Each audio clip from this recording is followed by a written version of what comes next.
இந்த 5 காரியங்களும் நம்முடைய வாழ்க்கையிலே வரும் பட்சத்திலே அல்லாஹ் நிம்மதியான வாழ்வை தருவான். மன மகிழ்ச்சியை, ஆனந்தத்தை அல்லாஹ் நமக்கு விரிவுபடுத்தி கொடுப்பான். இதிலே ஏதாவது ஒன்றில் குறை இருக்குமேயானால் அல்லது நம்மிடத்திலே இல்லாமல் இருக்குமேயானால் அதை மறுபடியும் நாம் முயற்சித்து நம்முடைய வாழ்க்கையிலே கொண்டு வருவதற்கு நாம் அதற்கான உழைப்பை கொடுப்போம். நிச்சயமாக நாம் எதிர்பார்க்கிற நிம்மதியையும் மகிழ்ச்சியையும் அல்லாஹ் அதன் மூலம் தருகிறான். 1, நபிகள் பெருமானார் ஸல்லல்லாஹு அலைஹி வஸல்லம் அன்னவர்களுடைய தொடர் துஆக்களிலே இந்த வார்த்தை பதிவாக இருக்கிறது. அல்லாஹும்ம க்ஃபினி பிஹலாலிக் அன் ஹராமிக் வ அக்னினி பிஃபضலிக அம்மன் சிவாக். யா அல்லாஹ், நீ எனக்கு கொடுத்த ஹலாலை கொண்டு நான் பொருந்திக் கொள்ள வேண்டும், போதுமாக்கிக் கொள்ள வேண்டும். ஹராம்களை விட்டு என்னை நீ காப்பாற்றி விட வேண்டும். உன்னன்றி வேறு யாரிடத்திலும் நான் கையேந்தக்கூடாது. உன்னன்றி வேறு யாரிடத்திலும் நான் எதிர்பார்த்து இருக்கக்கூடிய நிலை எனக்கு வரக்கூடாது. இந்த 3ஐயும் கொடு என்று நபிகள் பெருமானார் ஸல்லல்லாஹு அலைஹி வஸல்லம் தொடர்ச்சியாக துஆ செய்ததாக நாம் ஹதீஸ்களிலே பார்க்கிறோம். இப்போ இந்த 3இலே முதன்மையானது, யா அல்லாஹ், நீ எனக்கு எதை தருகிறாயோ அதை ஹலாலாக கொடு, அதை கொண்டு நான் போதுமாக்கி கொண்டு வாழ வேண்டும். தமிழில் அழகாக சொன்னான், போதும் என்ற மனமே பொன் செய்யும் மருந்து என்றான், இல்லையா? ஆனால் மனித மனம் எனக்கும் உங்களுக்கும் இருக்கிறது, இன்னும் வேண்டும் என்ற ஆசை. ரசூலுல்லாஹ் அதை ரொம்ப அழகாக விவரித்து சொல்வார்கள். மனித மனம் எத்தகையது என்றால், 2 தங்கத்தாலான நீரோடை அவருக்கு அன்பளிப்பாக கொடுக்கப்பட்டாலும் மனித மனம் சொல்லுமாம், 3 ஒன்று கொடுத்துருக்கலாம் அவர் சேர்த்து ஒற்றை படையில் 2 கொடுத்து அல்லாஹ் முடிச்சிட்டானேன்னு நினைக்க வைக்கும். இது சராசரி மனிதர்களின் சிந்தனை. இது சராசரி மனிதர்களின் சிந்தனை. எப்பொழுது அந்த எண்ணப்பாடு குறையும் என்றால், மண்ணுதான் அவர்களுடைய எண்ணத்தை முற்றுப்புள்ளி வைக்க வேண்டும் என்று பெருமானார் ஸல்லல்லாஹு அலைஹி வஸல்லம் சொன்னார்கள். மண் என்றால் மண்ணுக்கு போகும் அந்த நாள்தான் அந்த சிந்தனை குறையும் என்று சராசரி மனிதனுடைய நிலைப்பாட்டை ரசூலுல்லாஹ் விளக்கினார்கள். ஆனால் நல்லோர்கள், நபிமார்கள், வலிமார்கள் இந்த சிந்தனைக்கு அப்பாற்பட்டு தன்னுடைய வாழ்க்கையை போதுமாக்கி கொண்டு வாழ்ந்திருக்கிறார்கள். கிடைத்ததை கொண்டு அல்ஹம்துலில்லாஹ் என்று சொல்லி வாழ்ந்திருக்கிறார்கள். பொதுவாகவே மனிதன் இருப்பதை மறந்து இல்லாததை நினைத்தே தன்னுடைய நடப்பு வாழ்க்கையை தொலைத்து கொண்டிருக்கிறான். ஆனால் நபிகள் பெருமானார் ஸல்லல்லாஹு அலைஹி வஸல்லம் நமக்கு கற்றுத்தந்தது, உங்களுக்கு என்ன இருக்கிறதோ அதை பொருந்தி கொண்டு வாழுங்கள். இன்றைக்கு 20 ரூபாய் என்றால் 20 ரூபாய் தான், அல்ஹம்துலில்லாஹ். இன்னைக்கு 20,000 ரூபாய் என்றால் அதையும் ஏற்றுக்கொள்வோம். ஏற்றுக்கொள்கிற பக்குவம் இருக்கிறது, அது மிகப்பெரியது என்று பெருமானார் ஸல்லல்லாஹு அலைஹி வஸல்லம் கற்றுத்தந்தார்கள். ஹதீஸிலே வருகிறது பாருங்கள். ஹஜ்ரத் ஆயிஷா ரதியல்லாஹை பற்றி உருவத்து பின் ஜுபைர் ரதியல்லாஹ் சொல்றாங்க. ஆயிஷா அம்மா ஒரு நாள் எங்கள்கிட்ட பேசிக்கிட்டு இருந்தாங்க. இன்னா குன்னா நந்துரு இலல் ஹிலால் சும்மல் ஹிலால் சலாசத அஹில்லா. 3 மாதம் தலைப்பிறையை நாங்கள் தொடர்ச்சியாக கண்டிருக்கிறோம். வலா வமா ஊகிதத் ஃபீ அபியாத் ரசூலில்லாஹி ஸல்லல்லாஹு அலைஹி வஸல்லம் நார். நபிகள் பெருமானார் ஸல்லல்லாஹு அலைஹி வஸல்லம் வீட்டிலே அடுப்பை மூட்டுவதற்கு நெருப்பு கூட இல்லை. யார் சொல்றா? இந்த அகிலத்தின் அருள் கொடை அன்னலம் பெருமானார் ஸல்லல்லாஹு அலைஹி வஸல்லம் உடைய துணைவியார் அன்னை ஆயிஷா அம்மா சொல்றாங்க. 3 மாசம் தொடர்ச்சியா தலைப்புறைய பார்த்தோம். ஆனா ரசூலுல்லாஹ்வுடைய வீட்டில் அடுப்பு எரிக்கிறது கூட எண்ணெய் இல்லை. இப்போ பக்கத்தில் இருந்த உருவத்து பின் ஜுபைர் ரலியல்லாஹு கேட்டாங்களா, யா ஹாலாமா தஆமுக்கும், அந்த காலகட்டத்தில் உங்களுக்கு எப்படி உணவு? வீட்டில் அடுப்பே இல்லைன்னா எங்கிட்டு உணவு இருக்கும்? நீங்கள் எதை சாப்பிட்டு நீங்கள் உங்களுடைய அந்த பசியை போக்கி கொண்டீர்கள் என்று கேட்ட பொழுது ஹஜ்ரத் அன்னை ஆயிஷா ரலியல்லாஹு தஆலா அன்ஹா திருப்தியோடு சொன்னாகலாம், அத்தமரு வல் மா, தாகம் எடுத்தால் தண்ணீர், பசி வந்தால் பேரிச்சம்பழம், அவ்வளவுதான். தாகம் எடுத்தால் தண்ணீர், பசி வந்தால் பேரிச்சம்பழம். இதுதான் இந்த காலகட்டத்திற்கான நமக்கான அல்லாஹ்வின் முடிவு என்பதை ஏற்றுக்கொண்டோம். இது கிடைத்ததே, பொருந்தி கொண்டோம். இதுவும் கிடைக்காமல் எத்தனை மக்கள் இருக்கிறார்கள், அதை நினைத்து கொடுத்த அல்லாஹ்விற்கு நன்றி செய்தோம் என்று அன்னை ஆயிஷா ரலியல்லாஹு தஆலா அன்ஹா அவர்கள் சொல்வார்கள் என்ற செய்தியை நாம் பார்க்கிறோம். இப்போ அன்பான சகோதரர்களே, போதும் என்கின்ற மனம் இருக்கிறது, நிம்மதியை தரும். மனது அங்கும் இங்கும் அலைபாயாது. ஒரு விதமான பதட்டத்தோடே நாம் இருக்கக்கூடிய சூழல் ஏற்படாது. மன அமைதியை தருவதோடு மட்டுமல்ல, மகிழ்ச்சிக்கும் அது காரணமா. இன்னைக்கு இப்படிதாம்மா நம்ம குடும்பத்தினுடைய சூழல் இதுதான், இதை நீங்க புரிஞ்சுக்கணும். இப்படித்தான் அத்தாவுடைய வருமானம் இருக்கிறது, இப்படித்தான் அண்ணனுடைய வருமானம் இருக்கிறது, இதை கொண்டு தான் நாம் வாழ பழகி கொள்ள வேண்டும். இதை தாண்டிய ஒரு ஒரு பிரம்மாண்டமான விரிவாக்கம் நிறைந்த வாழ்க்கையை நம்ம எதிர்பார்க்க கூடாது. அல்லாஹ் கொடுத்தால் அதையும் ஏற்றுக்கொள்வோம், இப்படி கொடுத்தால் இதையும் ஏற்றுக்கொள்வோம் என்கின்ற பக்குவத்தை நபிகள் பெருமானார் ஸல்லல்லாஹு அலைஹி வஸல்லம் சமுதாயத்திற்கு சொல்லித் தருகிறார்கள். அது கிடைத்து விட்டால் மனதிற்கு நிம்மதி கிடைக்கும், அது கிடைத்து விட்டால் மனதிற்கு மகிழ்ச்சி கிடைக்கும் என்று பெருமானார் ஸல்லல்லாஹு அலைஹி வஸல்லம் அவர்கள் சொன்னார்கள். அன்பு சகோதரர்களே, உமர் ரலியல்லாஹுடைய ஆட்சி காலத்தில் உமர் ரலியல்லாஹு அன்ஹு தேர்ந்தெடுத்து ஆளுநர்களை பல பாகங்களுக்கு அனுப்பி அவங்களுக்கு பொறுப்பை கொடுத்தாங்க. உமர் ரலியல்லாஹுடைய பீரியட் இருக்க ரொம்ப அற்புதமான காலகட்டம் அது. இஸ்லாத்தினுடைய வளர்ச்சிக்கும் சரி, அது மாணிக்கங்களை புரக்கி அதாவது மாணிக்கங்களை புரக்கி ஒவ்வொரு பகுதிகளுக்கும் அவர்களை, அந்த பகுதி மக்களை ஆளுகிற, அவர்களை கண்காணிக்கிற ஒரு உயர்ந்த பொறுப்பை கொடுத்து அழகு பார்த்தாங்க. அப்படிதான் சிரியாவில் டமாஸ்கஸ் என்ற ஒரு பகுதிக்கு உமர் ரலியல்லாஹு அன்ஹு அவர்கள் ஒரு சஹாபியை தேர்வு செய்தார்கள். அந்த சஹாபிக்கு பெயர் சயீத் இப்னுல் ஆமிர் ரலியல்லாஹு அன்ஹு. சயீத் இப்னுல் ஆமிர் ரலியல்லாஹு அன்ஹு டமாஸ்கஸினுடைய ஆளுநர், பொறுப்பாளர்.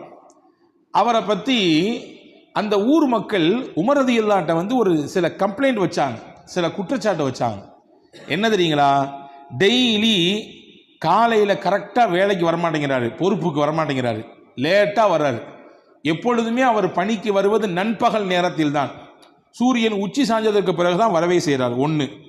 ராத்திரி நேரத்திலே மக்கள் பணியை ஆற்றக்கூடிய ஆளுநர், மக்களுடைய நிலை எப்படி இருக்குது, எந்த மாதிரியான நிலையில் மக்கள் வாழ்கிறாங்க, அவங்களுடைய உண்மைத்தன்மை என்ன அப்படிங்கிறதெல்லாம் பார்க்குறதுக்கு ரோந்து போகணும். அது அவர் வர்றதே கிடையாது. அதே மாதிரி பார்த்தீங்கன்னா மாதத்தில் ஒரு 2 நாள் லீவ் எடுத்துக்கிறார், மாதத்தில் 2 நாள் விடுமுறை எடுத்துக்கொள்கிறார். 4வதாக எங்களிடத்திலே பேசிக்கொண்டே இருப்பார், திடீர் என்று மயக்கமுற்று கீழே விழுந்து விடுவார். இந்த 4 விதமான குற்றச்சாட்டு எங்களுடைய ஆளுநர் சயீத் இப்னுல் ஆமிரின் மீது நாங்கள் வைக்கிறோம் என்று அந்த மக்கள் சொன்னாங்க.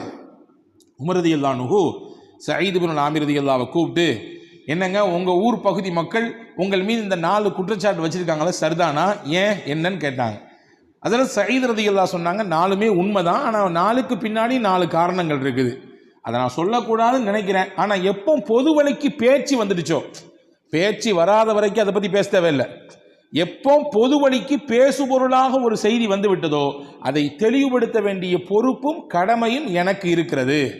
இப்போ நான் சொல்கிறேன், நான் டெய்லி ஏன் நான் என்னுடைய பணிக்கு நான் தாமதமாக வருகிறேன், ஏன் நண்பகலில் வருகிறேன் என்றால், நான் இந்த மக்களை ஆளும் ஆளுநர் தான், எனக்கு அந்த போஸ்டிங் கொடுத்துருக்கீங்க, அதனால் இந்த போஸ்டிங்கை வச்சுக்கிட்டு நான் என்னுடைய சுயலாபத்திற்கு, என்னுடைய சுய வேலை வாய்ப்புக்காக வேண்டி யாரையும் நான் பயன்படுத்துவது கிடையாது.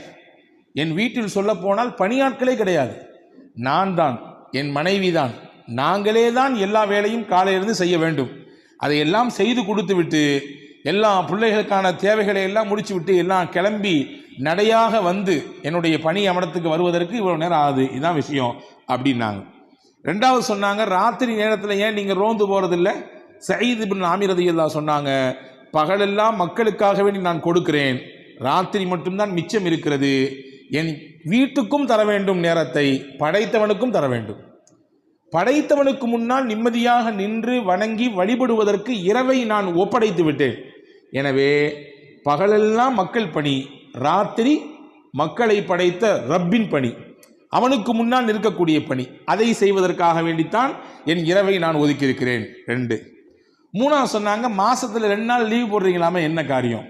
அதில் சயீத் இப்னுல் ஆமிர் ரலியல்லாஹு சொன்னார்கள், நான் இந்த நகரத்தினுடைய ஆளுநர், படோடாமமான வாழ்க்கை, அதாவது பகட்டு வாழ்க்கை, அப்படியான சூழலுக்கு இன்னைக்கு உலகம் தள்ளப்பட்டிருக்கிறது.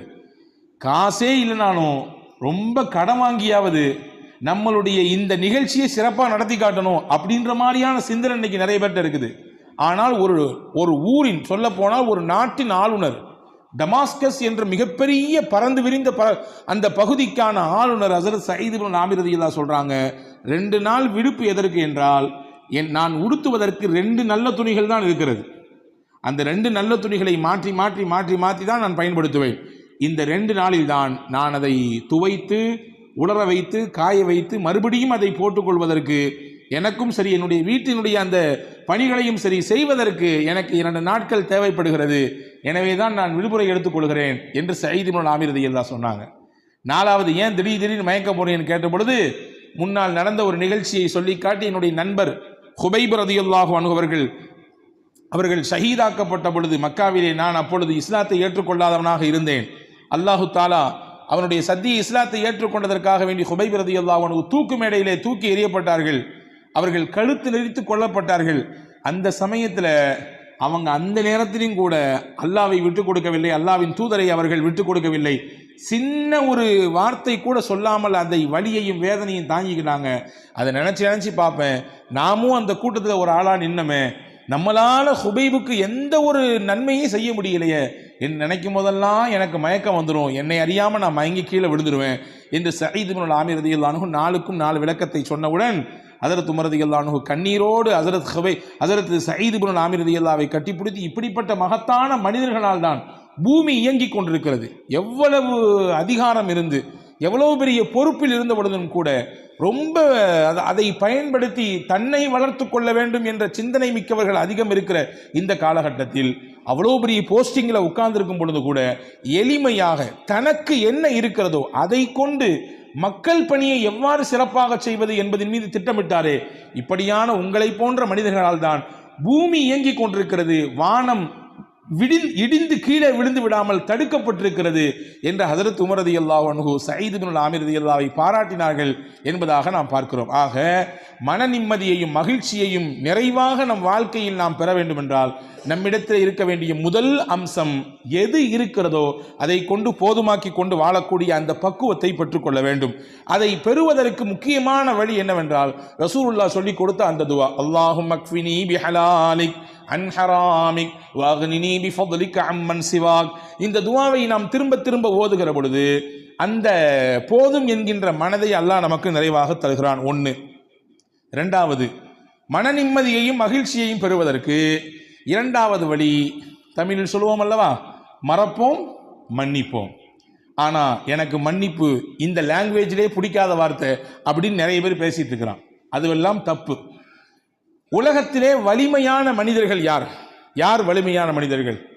நிறைய இராணுவ தளவாடங்கள் எல்லாம் எங்களிடத்தில் இருக்கிறது, அல்லது நிறைய செல்வாக்கு மிக்கவராக நான் இருக்கிறேன், என் இடத்துல பொருளாதார பலம் இருக்குது, என்கிட்ட நான் சொன்னா சொடக்கு போட்டா எனக்கு வேலை செய்யறதுக்கு வரிசையில் வந்து நிற்பாங்க ஆட்கள், நான் படித்திருக்கிறேன், பட்டம் பெற்றிருக்கிறேன், உயர்ந்த பதவிகளிலே இருந்திருக்கிறேன், இதுவெல்லாம் வலிமையான மனிதன் என்பதற்கு அடையாளமா? நிச்சயமாக கிடையாது. இது எதுவுமே வலிமையான மனிதன் என்பதற்கு அடையாளம் கிடையாது. பின்ன என்ன ஒரு மனிதன் வலிமையான மனிதன் என்பதற்கு அடையாளம் என்ன தெரியுமா? யாருடைய மனம் பிறரை மன்னிக்கிறதோ அவர்தான் உலகத்திலேயே வலிமையான மனிதன். நினைச்சுக்கிட்டே இருந்து அவர் செஞ்சதை, அவர் நமக்கு இழைத்த அந்த துரோகத்தை அல்லது ஏதாவது ஒரு செயலை அல்லது ஏதாவது சில வார்த்தைகளை நினைத்து நினைத்து புழுங்கி கொண்டிருப்பவர் மனிதர், அவன் வலிமையான மனிதர் இல்லை. அதை அப்படியே கையை கழுவி விட்டு அவரும் சதா மனிதர் தான், போகிற போக்கில் ஏதோ அப்படி பேசிவிட்டார், ஏதோ அப்படி நடந்து விட்டார், மறப்போம் மன்னிப்போம் என்று கடந்து போகிறாரே, இவர்தான் வலிமையான மனிதர் என்று அறிஞர்கள் சொல்கிறார்கள். ரசூலுல்லாஹ் உலகத்திலேயே ஆகப்பெரிய வலிமையான மாமனிதர். காரணம் என்ன? நபியினுடைய அதாவது ரசூலுல்லாஹ்வுடைய தகப்பனாரோடு பிறந்தவர் ஹம்சா ரலியல்லாஹு அன்ஹு. நமக்கு தெரியும், ஹம்சா ரலியல்லாஹு அன்ஹு ரசூலுல்லாஹ்வுக்கு அப்பா கூட பிறந்தவர். ஒரு சொந்தம். இன்னொரு சொந்தம் என்னன்னா, ரசூலுல்லாஹ்வும் ஹம்சா ரலியல்லாஹுவும் பால்குடி சகோதரர்கள், ஒரே பெண்ணிடத்தில் பால் குடிச்சிருக்காங்க. அப்போ பால்குடி சகோதரர் என்ற உறவு, தான் அத்தா கூட பிறந்தவங்க என்ற 2 உறவு. ரொம்ப போல்டான ஆளு ஹஜ்ரத் ஹம்சா ரலியல்லாஹு அன்ஹு. இந்த ஹம்சா ரலியல்லாஹு தான் பத்ரிலே முக்கியமாக எதிர்த்தரப்பிலே இருந்த பெரும் 2 எதிரிகளை வீழ்த்துவதற்கு காரணமாக இருந்தார். அந்த 2 எதிரி யாரு? உத்பத் இப்னு ரபீஆ, வலீத் இப்னு உத்பா. உத்பத் இப்னு ரபீஆ என்பவர் ஒருவர், வலீத் இப்னு உத்பா இவர் அவருடைய மகன், உத்பாவுடைய மகன். இந்த 2 பேரும் வீழ்வதற்கு யார் காரணம்னா ஹம்சா ரலியல்லாஹு தான் காரணம். இந்த 2 பேருக்கும் சொந்தக்கார பெண்மணி ஒரு பெண் இருந்தாங்க. வரலாற்றில் வருகிறது ஹிந்தா, அந்த பெண்ணுக்கு பேர் ஹிந்தா. யாரு? இந்த உத்பாவினுடைய மகள், இறந்து போன வலீதினுடைய சகோதரி. அப்போ தன்னுடைய தந்தையையும் தான் கூட பிறந்த சகோதரனையும் கொல்வதற்கு காரணமாக இருந்த ஹம்சாவை தீர்த்து கட்ட வேண்டும் என்ற வெறியோடு ஹிந்தா இருந்தார்.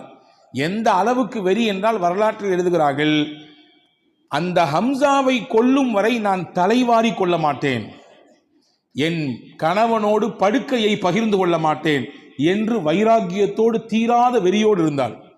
வாய்ப்பு கிடைத்தது, சந்தர்ப்பம் கிடைத்தது. அடுத்த வருடம் உஹது யுத்தம், ஹம்சா ரலியல்லாஹு அன்ஹு அவர்களை கொல்வதற்கு ஒரு ஆளை நியமிக்கிறார் இந்த ஹிந்தா. யார் அந்த ஆள்? அவர்தான் வஹ்ஷி. வஹ்ஷி என்ற அடிமையை நான் உனக்கு உரிமை தருகிறேன், நீ அடிமையிலிருந்து வெளியாயிரலாம், நீ எனக்கு செய்ய வேண்டிய விஷயம் ஒன்னே ஒன்று தான், ஹம்சாவை போட்டு தள்ளணும். நீ உனக்கு அடிமையிலிருந்து வெளியாயிரலாம் ஒன்று, இன்னொன்று நீ எதிர்பார்க்காத செல்வத்தை உனக்கு தருவேன். உன் வாழ்க்கையிலே பார்க்க முடியாது, வாழ்நாள் முழுக்க சம்பாதிச்சாலும் உன்னையால் அவ்வளோகான சேர்க்க முடியாது, அவ்வளவு செல்வத்தை உனக்கு தருவேன். 2 தர்றேன், எனக்கு வேண்டும், ஹம்சாவை கொல்லணும். வஹ்ஷிக்கு காசு கிடைக்குதோ பொருள் கிடைக்குதோ அது பெருசாவே தெரியல அவருக்கு, அவர் அடிமை. அந்த அடிமை என்ற இடத்திலிருந்து வெளியாகி எல்லாரையும் மாதிரி சுதந்திரமா இருக்கணும் அப்படின்னு ஆசைப்பட்டார். இந்த வார்த்தை அவருக்கு பெரிய ஆறுதலா இருந்துச்சு. கடைசியில இந்த வஹ்ஷி தான் ஹம்சா ரலியல்லாஹு கொன்றார். நீங்கள் ஹம்சா ரலியல்லாஹு வரலாற்றை எல்லாம் வாசிக்க வேண்டும்.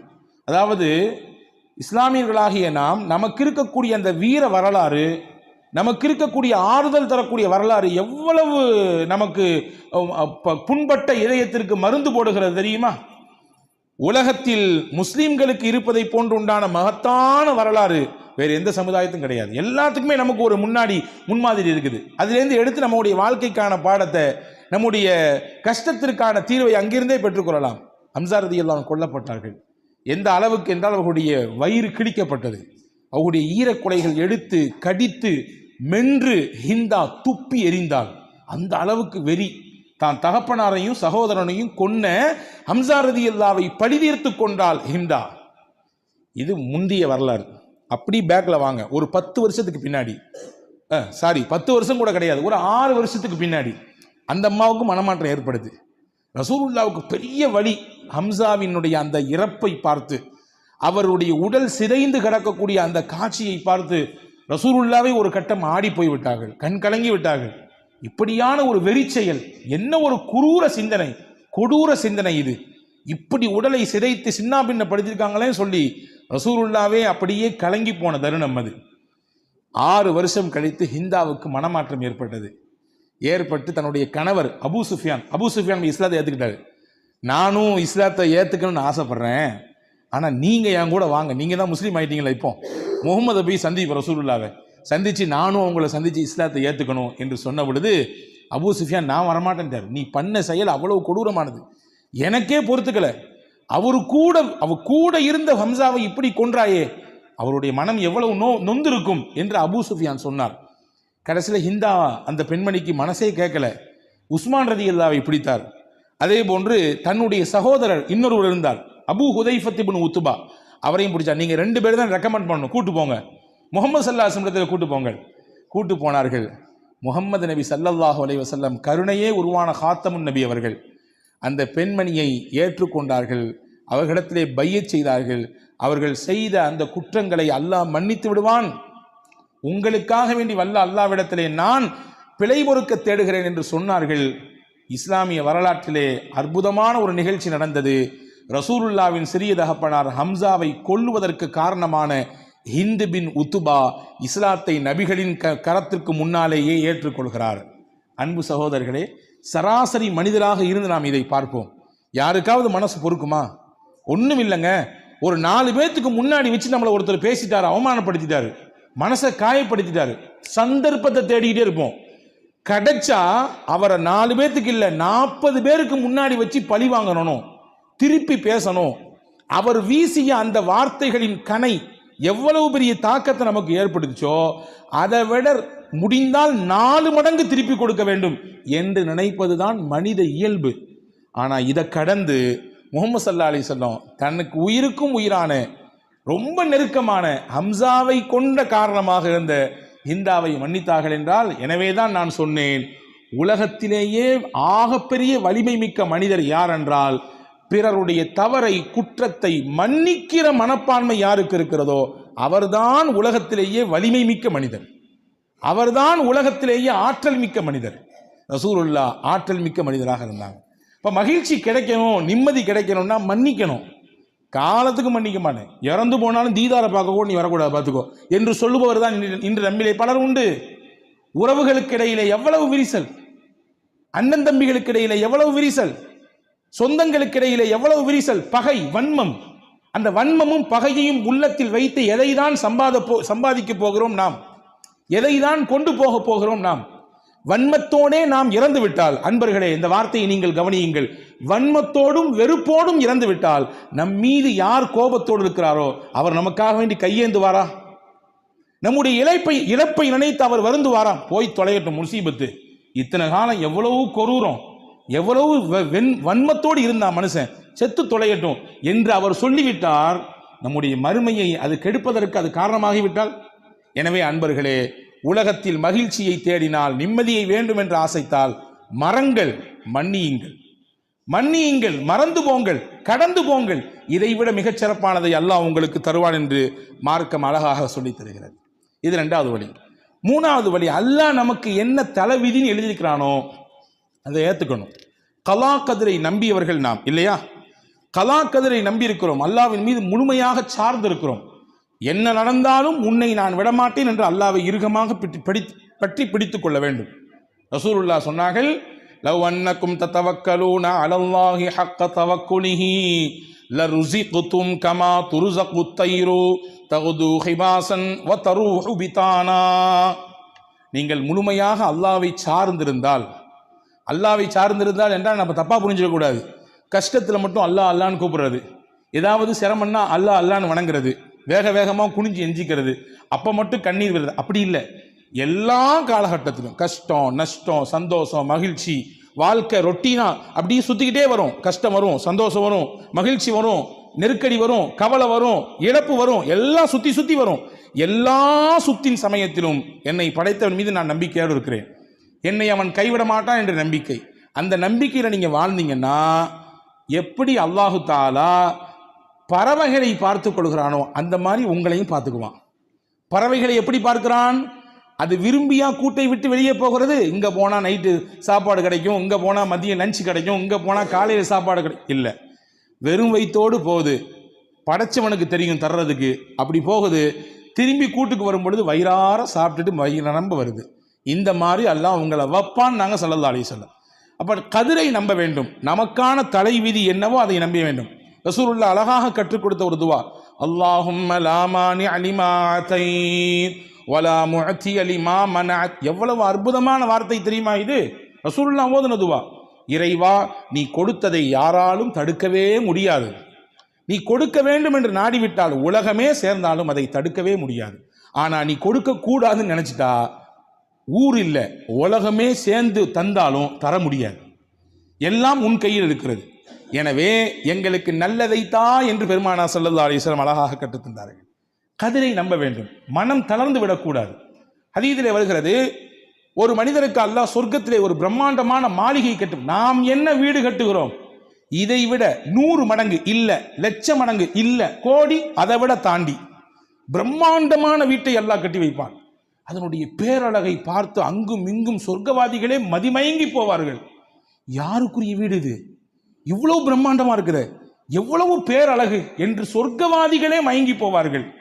அந்த வீட்டுக்கு பேரு பைத்துல் ஹம்த், புகழுக்குரிய வீடு என்று அல்லாஹ் பெயர் வைப்பான். யாருக்கு அந்த வீடு தெரியுமா? ரசூலுல்லாஹ் சொன்னாங்க, உலகத்திலே ஒரு மனிதருக்கு நாம் ஒரு பிள்ளையை கொடுத்தோம். அந்த பிள்ளை நல்லா வளர்த்தாரு, ஆளாக்குனாரு. நல்ல முறையில் அந்த பிள்ளையை வளர்த்து கொண்டிருக்கும்போது திடீர்னு அந்த பிள்ளைக்கு ஏதோ தெரியல, உடம்பு சுகமில்லாமல் போய் அந்த குழந்தை வஃபாத் ஆயிடுச்சு. அந்த குழந்தையினுடைய இழப்பை தாங்கிக்க முடியல தான். அவருக்கு பிறந்த குழந்தை வச்சுக்குங்க, அல்லது அவர் அன்பாக வளர்க்கக்கூடிய குழந்தை வச்சுக்குங்க, இழப்பு தாங்க முடியல தான். இருந்தாலும் கொடுத்தவன் அல்லாஹ், அவனை எடுத்துக்கிட்டான். இன்னா லில்லாஹி வ இன்னா இலைஹி ராஜிஊன் என்று சொல்லி இதன் நன்மையின் மீது அவர் ஆதரவு வைத்தார்.